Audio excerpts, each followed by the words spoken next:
Que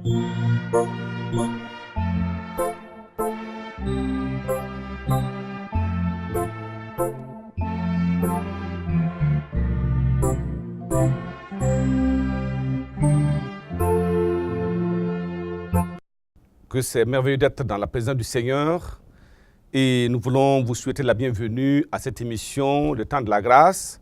Ma prière est que cette grâce abonde dans votre vie comme nous prions maintenant. Prions. Papa, nous voulons te célébrer. Y a-t-il un Dieu comme toi? Non. Et nous sommes dans ta présence à pareil moment pour examiner ta parole. Nous savons qu'en elle, nous avons la vie.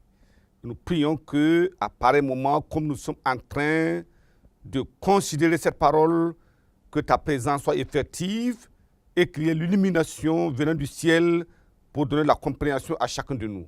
Seigneur, merci parce que nous croyons que tu le fais. Au nom de Jésus, nous avons prié. Amen. Alors, aujourd'hui, nous voulons considérer un thème important intitulé « La décision souveraine de Dieu d'opérer des miracles extraordinaires ». Vous savez, le Dieu dont nous parlons en ce moment est un Dieu grand, puissant, et voilà pourquoi il fait des miracles extraordinaires.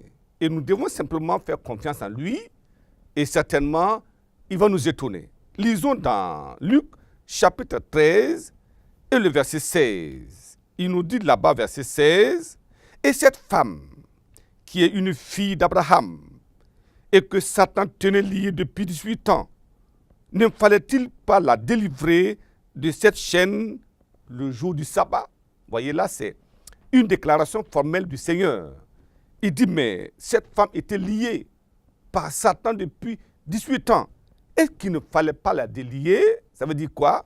La femme n'a pas demandé, la femme ne sait même pas que Jésus est là, mais Jésus, la voyant, automatiquement, il a intervenu de manière souveraine, qu'il est intervenu pour apporter la vie et la vitalité dans la vie de cette femme. La guérison était miraculeuse. Cette femme qui était courbée, alors s'est redressée parce que le Seigneur l'a voulu ainsi. Je prie que, comme nous considérons la parole, que de manière souveraine, Dieu décide de vous toucher et que la grâce de Dieu abonde dans votre vie face à la misère et à la souffrance des hommes.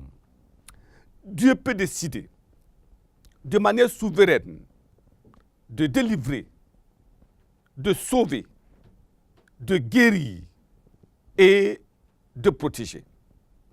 En ce moment, rien ne peut l'empêcher d'accomplir son dessein dans la vie de l'homme. Cela nous amène à considérer 3 points dans ce message. Premièrement, nous voyons la décision de Dieu et les oppositions de Satan. Vous savez, souvent, Dieu peut décider de faire quelque chose et Satan va se lever pour dire non. Il n'en sera pas ainsi. Mais comme lui, il a l'autorité finale, il a compris comme il a résolu de le faire. Deuxième point, nous verrons la description de la méchanceté extrême de Satan. Donc, la description de la méchanceté extrême de Satan. Satan, appelé le diable, est extrêmement méchant. Troisièmement, nous allons voir la démonstration de puissance pour la délivrance extraordinaire. La démonstration de puissance pour la délivrance extraordinaire. Alors, voyons le premier point, la décision de Dieu et les oppositions de Satan. Voyons Marc, chapitre 4. Marc, chapitre 4, nous lisons le verset 35. Il nous dit au verset 35, « Ce même jour, le soir, Jésus leur dit, passons à l'autre bord. » Alors, après avoir renvoyé la foule, ils l'amenèrent dans la barque où il se trouvait et il y avait aussi d'autres barques avec lui. Il dit, passons à l'autre bord. Alors qu'il était là, une grande foule l'écoutait, la puissance de Dieu se manifestait. Il a dit, passons à l'autre bord. Pourquoi? Nous le comprendrons tout à l'heure. Regardons dans Marc chapitre 4, le verset 37. Il s'éleva un grand tourbillon et les flots se jetaient dans la barque au point qu'elle se remplissait déjà. Alors, c'est contradictoire. Tout était calme. Jésus dit, passons à l'autre bord. Et immédiatement, il s'éleva un grand tourbillon et les flots se jetaient dans la barque au point qu'elle se remplissait déjà. Pourquoi cette situation? Et lui, il dormait à la poupe sur le coussin. Ils le réveillèrent et lui dirent, « Maître, ne t'inquiètes-tu pas que ce que nous périssons? Passons à l'autre bord. » Vous vous rappelez? Ils sont rentrés dans la barque, aucun signe d'orage. Et comme ils ont commencé à aller à l'autre bord, il se leva un tourbillon pour dire non, vous n'allez pas atteindre l'autre bord. Vous voyez, c'est ce que Satan fait souvent dans la vie des hommes. Pendant que le plan de Dieu est clair pour vous, pendant que la vision de Dieu est claire pour vous, alors il se lève, il bloque le passage. Et Satan voulait s'opposer à Christ afin qu'il n'aille pas à l'autre bord. Mais regardez ce qui se passe dans l'autorité absolue de Jésus. Verset 39, s'étant réveillé, il menaça le vent et dit à la mer, « Silence, tais-toi. » Et le vent cessa et il y eut un grand calme. Puis il leur dit, « Pourquoi avez-vous peur? Comment n'avez-vous point de foi? » La foi renverse les circonstances. La foi déplace les montagnes. La foi permet de faire l'impossible avec Dieu. Ce tourbillon s'était levé pour que la barque soit sombre, ou du moins la barque soit noyée. Mais dans la barque, il y avait Jésus, le Fils de Dieu, celui qui avait le contrôle et qui a le contrôle encore de tout le système atmosphérique qui commande et les choses se passent. Et alors il a dit à la mer, silence, plus de flot, plus de tourbillon. Il dit, tais-toi. Et le vent cessa. Gloire à Dieu, ces tourbillons dans votre vie vont cesser aujourd'hui au nom de Jésus. Parce que la puissance de Dieu descendra. Quel que soit l'ennemi, Satan, qui se lèvera pour dire, il n'en sera pas ainsi, je déclare aujourd'hui qu'il en sera comme Dieu l'a dit, parce qu'il a l'autorité absolue pour accomplir ce qu'il a promis aux hommes. Donc, il y a la décision de Dieu et les oppositions de Satan.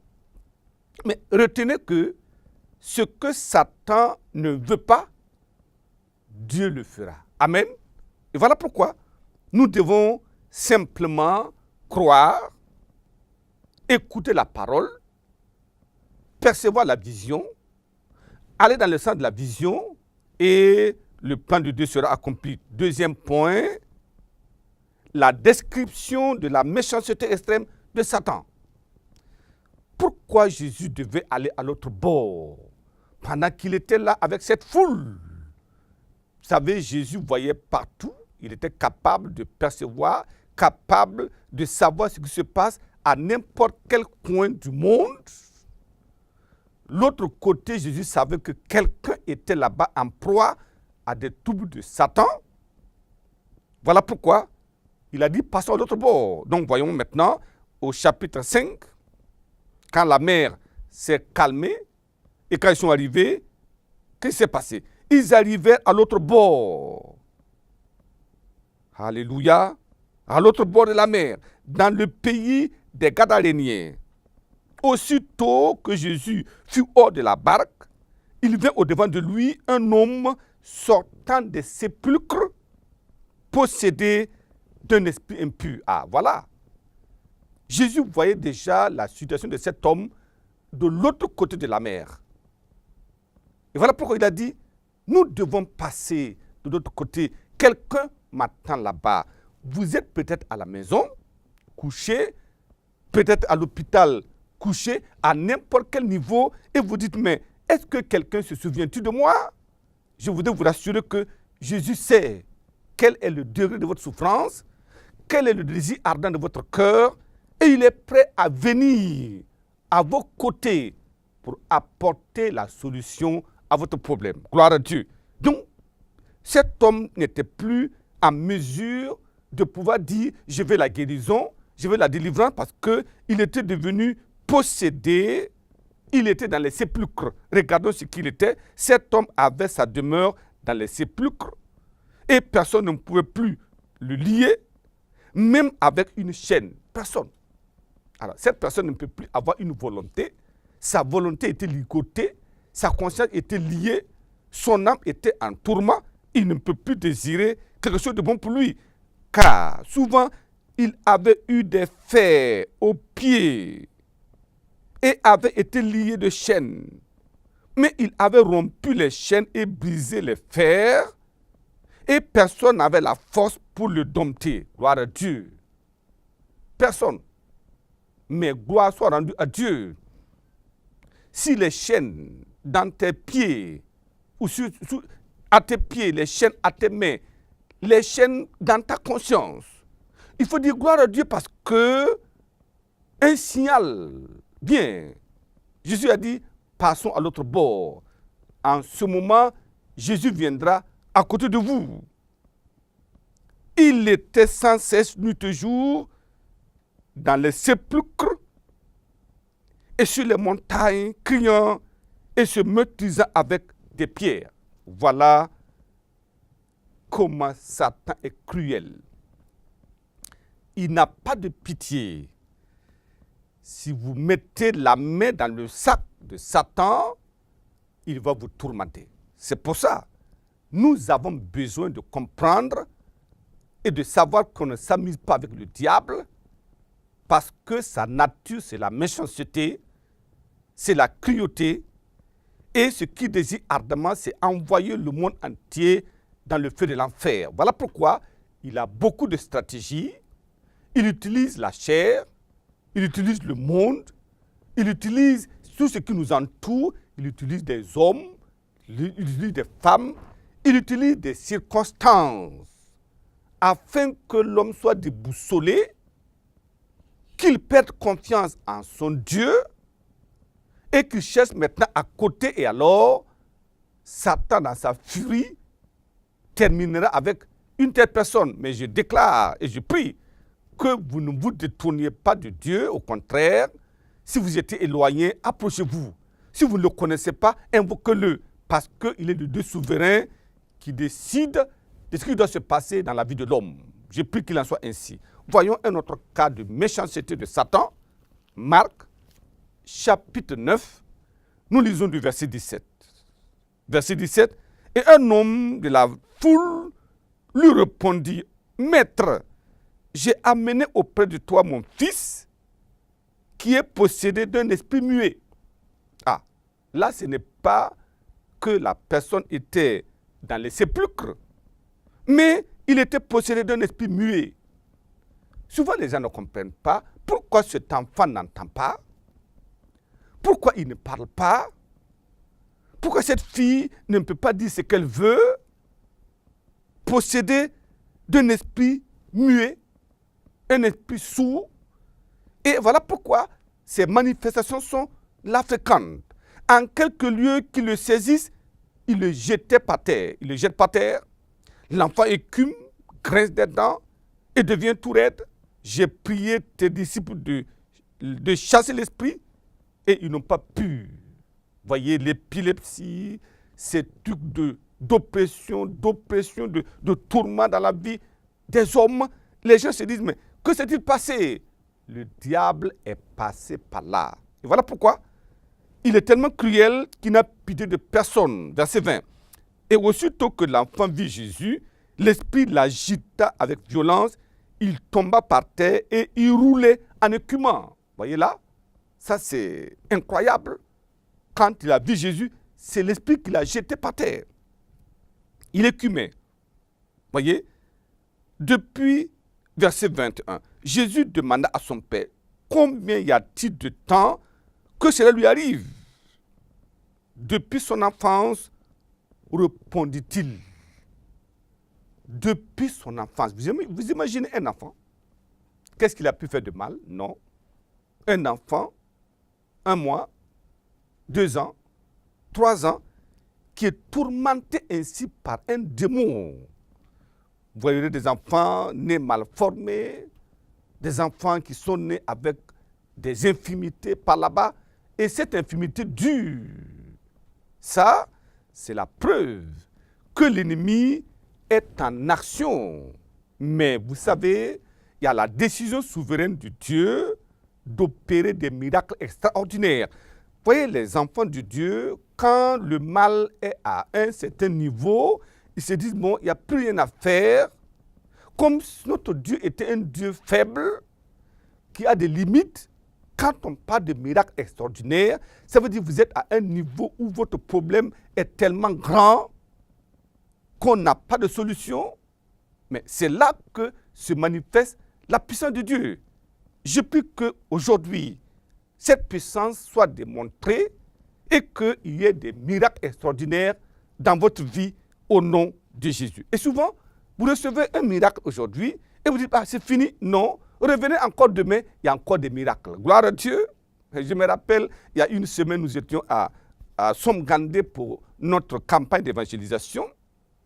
À la deuxième soirée, il y a une dame qui est venue et après la prière, elle a rendu le témoignage que depuis, elle avait des brûlures dans les pieds et ça montait jusqu'à ses reins. Et elle ne savait pas quoi faire. Et quand elle a appris qu'il y avait la campagne, elle a dit, ah, aujourd'hui certainement, Dieu va faire des choses pour moi. Elle est venue et dit qu'après la prière, les brûlures ont disparu et les maux ont disparu. Elle a rendu le témoignage, elle est partie. Deuxième jour, on la va sortir encore. On dit, mais qu'est-ce qu'elle a? Elle dit, oui. Quand je suis venu hier, il y avait les brûlures, j'ai prié, les brûlures sont parties, mais j'avais un autre problème. Elle dit qu'elle avait des maux au niveau de sa colonne vertébrale, au niveau de son dos. Elle ne pouvait plus se coucher, tout piquait partout. Et depuis des années, elle est obligée de changer de matelas pour se coucher. Et tout ça, c'était des problèmes. Elle a tout fait. Donc, elle a dit, mais le Dieu qui a guéri ces brûlures-là, alléluia, peut lui enlever ce problème qu'elle traîne depuis des années. Elle a tout essayé, impossible. Elle dit que, mais quand nous avons dit Amen, le problème a disparu. Plus de maladie. J'ai pris que le miracle extraordinaire vous atteigne ce soir même au nom de Jésus. Troisième point, la démonstration de puissance pour la délivrance extraordinaire. Si votre problème est grand, il y aura un grand miracle. Si votre problème est petit, il y aura un petit miracle. Donc, quel que soit ce que vous avez, sachez que ce Dieu dont il est question, sa puissance est illimitée, son programme est grand pour vous, et il se manifestera au nom de Jésus. Voyons Marc, chapitre 5. Vous vous rappelez, cet homme qui était dans les sépulcres, possédé. Qu'est-ce qui allait se passer là-bas? Marc, chapitre 5. Nous lisons le verset 6. Ayant vu Jésus de loin, vous vous rappelez, passons à l'autre bord, Jésus sortit de la barque et le possédé courut, mais qu'est-ce qu'il a poussé à courir? Regardez maintenant, ayant vu Jésus de loin, il a couru, se prosternant devant lui, et s'écria d'une voix forte, qu'y a-t-il entre moi et toi, Jésus, fils du Dieu très haut? Je t'en conjure, au nom de Dieu, ne me tourmente pas. Pourquoi? Car Jésus lui disait, sors de cet homme, esprit impur. La parole d'autorité, la parole de puissance, la parole irrésistible de Jésus. Jésus proclame et la chose arrive. ils sont là et il a dit à ces démons, sors. C'est une légion. Alléluia. Il y avait près de 2000 démons qui étaient dans le corps de cet homme. Comment nous le savons? Parce que quand Jésus a dit, sors de cet homme, et que l'Esprit est venu en disant, qu'y a-t-il entre toi et moi? Jésus, le Fils du Dieu très haut, ils savent qui est Jésus. Les hommes méprisent Jésus, les gens parlent mal de Jésus, mais même les démons, les esprits méchants savent que Jésus est le Fils de Dieu. Les gens peuvent parler que c'est un simple homme, peu importe, mais cela n'enlève rien à l'autorité de Jésus. Et comme Jésus disait, sors de cet homme, les esprits ont demandé à aller entrer dans les pourceaux qui étaient là. Gloire à Dieu. Il y en avait 2000. Et quand ils sont sortis, ils sont rentrés dans les 2000 pourceaux et les 2000 pourceaux se sont noyés. Et que s'est-il passé après? Verset 15. Ils vinrent auprès de Jésus, ça c'est les bergers, et ils virent le démoniaque, celui qui avait eu la légion, assis, vêtu, et dans son bon sens, et il fut saisi de frayeur. Gloire à Dieu. Dieu Tout-Puissant interviendra dans votre vie et le miracle de Dieu s'accomplira pour vous au nom de Jésus. Cet homme n'a même pas demandé. Il ne savait même pas que Jésus n'était pas là, mais de manière souveraine. Vous voyez, souvent, quand Satan traumatise les gens, peut-être que vous êtes dans cette situation-là, et tu ne sais pas quoi faire, tu ne sais même pas appeler Jésus. Jésus viendra, et comme tu écoutes la parole, Dieu voudrait que tu entendes, que tu manifestes la foi, si tu peux encore manifester la foi, et que tu te dises, aujourd'hui c'est mon jour, et alors la puissance de Dieu va vous toucher. Je crois de tout mon cœur que ça serait un jour de soulagement, un jour de santé parfaite, un jour de délivrance, un jour d'accomplissement, un jour de bénédiction de Dieu dans votre vie. Le temps nous manque de lire le cas de l'enfant. Voyons rapidement Marc chapitre 9, le verset 25. Là-bas, alors vous voyez l'enfant tomber, écumé. Verset 25, Jésus voyant accourir la foule, menaça l'esprit impur et lui dit, esprit muet et sourd, je t'ordonne, sors de cet enfant et n'y entre plus. Alléluia, qu'est-ce qui va se passer? Et il sortit en poussant des cris et en l'agitant avec une grande violence.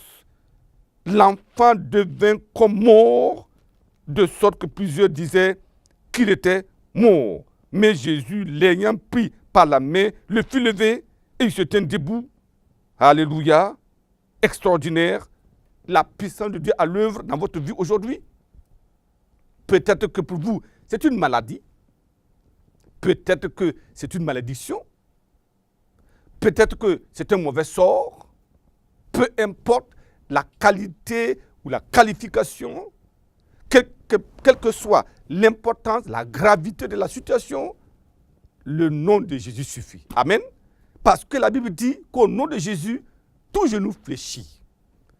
Quel que soit ce qui est dans votre vie, les démons fléchissent les genoux, les maladies fléchissent les genoux, les intempéries fléchissent les genoux, les circonstances fléchissent les genoux parce que le nom de Jésus est proclamé. Voilà pourquoi nous allons prier et nous allons proclamer le nom de Jésus. Ce nom grand et glorieux, ce nom qui est craint dans le ciel et sur la terre, en ce jour-là, nous allons proclamer toutes choses au nom de Jésus et le miracle s'accomplira. Êtes-vous prêts? Est-ce que vous pouvez vous attendre à ce miracle? Simplement, si vous dites au Seigneur, j'ai besoin de toi. Jésus dit, venez à moi. Vous confessez les péchés parce que c'est le péché qui empêche le miracle de Dieu de s'accomplir. Mais si vous dites, j'abandonne ces choses mauvaises que je faisais et je viens à toi maintenant, ô Jésus, pardonne-moi de mes péchés, automatiquement, le processus du miracle va commencer. D'abord par la nouvelle naissance, lavé par le sang de Jésus, maintenant intégré dans le royaume de Dieu, vous devenez enfant de Dieu et alors les démons ne peuvent pas vous suivre pour aller dans le royaume. Baissons la tête pour la prière. En ce moment maintenant, prions. Demandez pardon à Dieu de tous vos péchés. Et dites à Dieu maintenant, oh, je me tiens là Délivre-moi, guéris-moi, au nom de Jésus. Prions. Papa, merci pour ta grande fidélité. Merci pour ton amour véritable. Merci pour ta parole irrésistible. Merci pour le nom de Jésus qui est élevé au-dessus de tout nom. Afin qu'au nom de Jésus, tout genou fléchisse dans les cieux et sur la terre, et que toute langue confesse que Jésus est Seigneur, à la gloire de Dieu le Père. Oh Papa, en ce jour, regarde les téléspectateurs, tous ces auditeurs qui sont là avec des grands problèmes. Et nous savons que quand il y a un grand problème, il y a un miracle extraordinaire. Père, je prie, déploie ta puissance maintenant, commence à toucher toutes ces personnes qui écoutent maintenant.